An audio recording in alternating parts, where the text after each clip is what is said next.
common question you'll get asked if you work in the world of sports performance is, how can you train this athlete if you've never played that sport? This is something that parents, coaches, a lot of people will say, a lot of people ask those questions. And I'm going to give you my thought process behind how you can train athletes if you haven't played that sport, but I'm also going to give you the pros and cons of personal experience in a sport for a performance coach.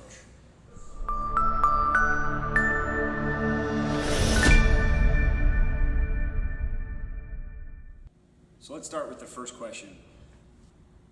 Do you have to have personal experience in a sport in order to train an athlete of that sport? The short answer is absolutely not. Your job as a performance coach or a strength and conditioning coach is to develop general physical outputs, to give athletes physical abilities so that they can go perform the specific skills of their sport better. Your job is not sport-specific training. So because your job is to develop general physical motor abilities, you do not need specific experience in that sport in order to develop those. If that were the case, then every single performance coach at a high level would only be able to work with athletes in a very specific sport. And we know the reality is the highest level sports performance coaches out there work with hundreds of different athletes from a variety of different sports that they've never played, because your expertise is human movement and human performance. So you can assess human movement and figure out how to optimize that type of movement and optimize the physical abilities necessary for athletes to be the best in that sport. And if you subscribe to that thought process, that would mean that even a sport-specific coach wouldn't be able to work with an athlete if they've never competed in that specific sport.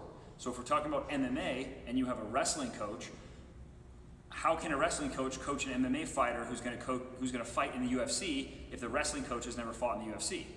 Or how could a boxing coach coach a fighter for a world championship MMA fight if he's never been in a world championship MMA fight?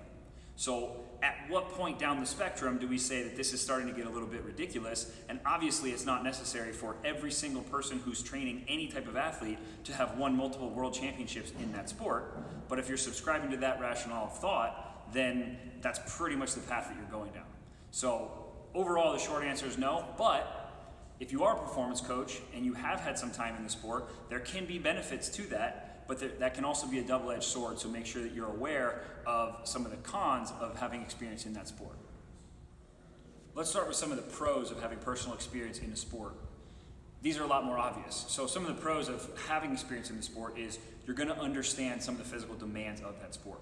You'll understand what practices look like in that sport. You'll understand the mentality and the culture of the athletes in that sport and the coaches in that sport. So you'll be able to speak the same language, which is going to help you to communicate better. And we know that that communication is a primary factor for your ability to improve the performance of those athletes, whether or not your program is good or not. So those are some of the biggest benefits, because having that personal experience, you're a part of that culture, so you understand it on a much higher level. You know what a hard sparring session is like. You know what it's like to go and spar 5 rounds, so you understand what their body's going to feel like later on that day, the next day, and therefore, understanding all those pieces, you can adapt their program accordingly.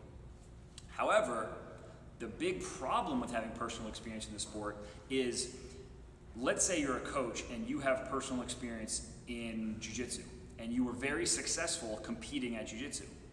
What you're going to develop is a bias towards whatever you did to become successful in jiu-jitsu, and that doesn't necessarily mean that those things are what's going to make most people successful.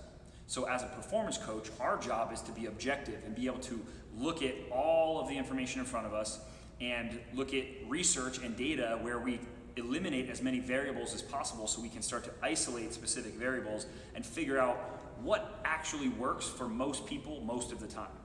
But if I have my own bias of what I think helped me when I was training jiu-jitsu, or when I was boxing, or when I was playing football, then those biases are going to carry through into everything that I do in my performance programs.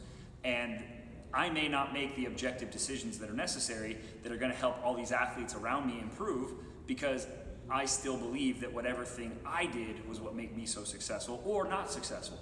So those biases are going to be there, and the more in-depth you go into that sport, the more you're going to develop these biases, and that's going to take away from our objectivity as a performance coach. So So those are some of the pros and cons of having personal experience in the sport. But if you're a high-level performance coach, you already know that you do not need experience in the sport in order to train those athletes and get them to the highest level. Thanks for checking out this video. I hope it was helpful for you. Please subscribe to my channel and share this one out with your friends. I'm Coach PJ, raising the bar.